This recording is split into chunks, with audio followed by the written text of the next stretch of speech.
అందరూ నా వైపు చూడండి, ఒక మాట చెప్తాను ఇక్కడ.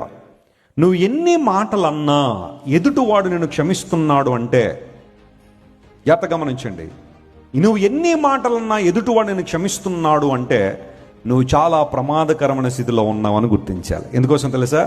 వాళ్ళు క్షమించిన ప్రతిసారి నీకు వాళ్ళకి మధ్య దేవుని పెట్టేస్తున్నారు. వాళ్ళు they are putting god in between you and the person you are accusing. ప్రతీకారం తీర్చుకునే వాడికన్నా క్షమించేవాడికి ఎక్కువ భయపడాలండి మనం. ఎందుకోసం తెలుసా?